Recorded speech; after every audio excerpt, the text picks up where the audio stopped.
नमस्कार, आदाब, जय सत श्री अकाल। दोस्तों, यहाँ पे एक बहुत बड़ी खबर निकल के आ रही है 8वें वेतन आयोग से संबंधित।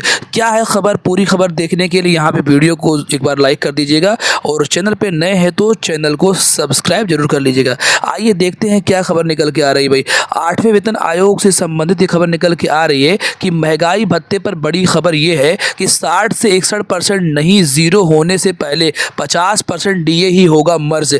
ये नियम बदलेगा सैलरी कैलकुलेशन। तो ये बहुत बड़ी खबर निकल के आ रही कि सैलरी जो आपकी यहाँ पे 8वें वेतन आयोग में होने वाली है उस पर डीए का बहुत बड़ा रोल है। तो डीए पे यहाँ न्यूज़ निकल के आ रही कि जो आपका डीए मर्ज होगा वो 60% या 61% मर्ज नहीं होने वाला है, बल्कि 50% हो सकता है। तो पूरी खबर देखने के लिए वीडियो को स्किप बिल्कुल मत कीजिएगा, पूरा खबर देखिए। आप लोग यहाँ पे देखिए क्या न्यूज़ निकल के आ रहा है। तो दोस्तों, यहाँ पे खबर निकल के आ रही 8वें वेतन आयोग में कि अब इस कहानी में एक बड़ा और चौंकाने वाला ट्वीट सामने आया है। सूत्रों और एक्सपर्ट का मानना है कि सरकार पूरे 60 या 61% डीए को मर्ज करने के मूड में नहीं है। हो सकता है कि आपकी उम्मीदों के विपरीत सिर्फ 50% डीए को ही बेसिक पे में शामिल किया जाए। अगर ऐसा होता है तो आपकी सैलरी का पूरा गणित बदल देगा। आखिर यह नया पेच क्या है और सरकार ऐसा क्यों कर सकती है? चलिए इस पूरे मामले को गहराई से पड़ताल करते हैं। तो कर्मचारी यह उम्मीद कर रहे हैं कि 1 जनवरी 2026 तक उनका डीए लगभग 61% हो चुका होगा। जब 8वां वेतन आयोग आएगा तो इस पूरे 61% को उनकी बेसिक पे में जोड़ा जाएगा, जिससे एक बड़ी रिवाइज्ड बेसिक पे बनेगी। फिर इस पर फिटमेंट फैक्टर लगेगा। लेकिन असली कहानी कुछ और हो सकती है। क्या है असली कहानी? आइए आगे देखते हैं। तो यहाँ पे न्यूज़ में ये भी लिखा हुआ है कि यह एक एंगल ये भी होगा, लेकिन इसके पीछे कुछ ठोस तर्क दिए जा रहे हैं। 50% डीए का बेसिक नियम स्थापित किया जाना यह कहता है कि जब भी डीए 50% से स्तर से छूता है तो उसे बेसिक पे में मर्ज कर दिया जाना चाहिए। जनवरी 2024 में ही डीए 50% हो गया था, लेकिन सरकार ने इसे तब मर्ज नहीं किया। एक्सपर्ट का मानना है कि सरकार ने जानबूझकर इसे विलय नहीं किया, 8वें वेतन आयोग के लिए रोक रखा था और वह इसी 50% के बेंचमार्क को आधार बना सकती है, न कि 61% को। वो 7वें वेतन आयोग का उदाहरण देकर यहाँ पे बात समझाई जा रही है। तो 7वें वेतन आयोग का उदाहरण, जब 2016 में 7वां वेतन आयोग आया था तब भी सरकार ने उस समय के डीए को ही मर्ज करने के लिए गणना में शामिल किया था।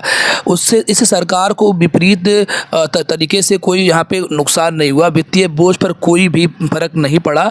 और इस बार की गणना के लिए कुछ अलग सोचा जा रहा है। तो इसमें आगे यहाँ पे ये भी है कि सरकार का वित्तीय अनुशासन, या सबसे बड़ा कारण यह है कि अगर सरकार 61% डीए मर्ज करता है तो कर्मचारियों की रिवाइज्ड बेसिक पे पर बहुत ज़्यादा बढ़ जाएगी और इस बढ़ी हुई बेसिक पे पर एचआरए, टीए जैसे भत्ते को उसी अनुपात में बढ़ेंगे, जिससे सरकारी खजाने पर एक बहुत बड़ा बोझ पड़ेगा। सिर्फ 50% डीए मर्ज करके सरकार इस वित्तीय बोझ को काफ़ी हद तक नियंत्रित कर सकती है।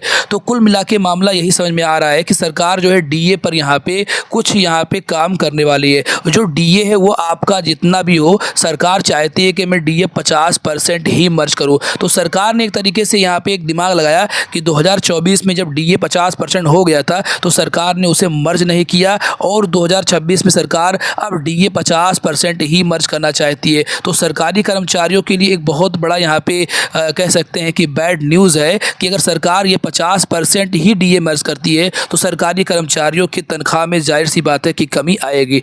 अब न्यूज़ में आगे क्या है इसको भी यहाँ पे देख लेते हैं। आइए यहाँ पे हम लोग तुलनात्मक रूप से टेबल्स देखते हैं। अगर 61% डीए मर्ज होता है, अगर सिर्फ 50% डीए मर्ज होता है तो आपकी रिवाइज्ड बेसिक पे में कितना बड़ा अंतर आएगा, जिसके बाद में फिटमेंट फैक्टर लगेगा। मौजूदा बेसिक पे में सिनारियो क्या है? 61% डीए मर्ज होने पर कर्मचारियों की उम्मीद सिनारियो ये है कि 50% डीए मर्ज होने पर सरकार की संभावित कदम क्या हो सकते हैं। अंतर आपको खुद दिखेगा, आपको जेब का असर बिल्कुल दिखेगा। 30,000 10,000 रुपये और 30,000 रुपये। अगर यहाँ पे देखा जाए कि 18,000 रुपये इसको ऐड करते हैं तो कुल मिला के 48,000 रुपये। ठीक है, तो यहाँ पे आप कैलकुलेशन देख सकते हैं, जिस तरह के कैलकुलेशन दिए हैं इसको आप यहाँ पे देख सकते हैं। जब आपका डीए सरकार कम कर देगी, जब आपका डीए सरकार कम कर देगी तो डीए जब कम करेगी, जब डीए मर्ज ही कम करेगा तो उस पर यहाँ पे फिटमेंट फैक्टर ज़्यादा होने के बाद भी आपकी सैलरी में ज़्यादा बढ़ोतरी नहीं हो पाएगी।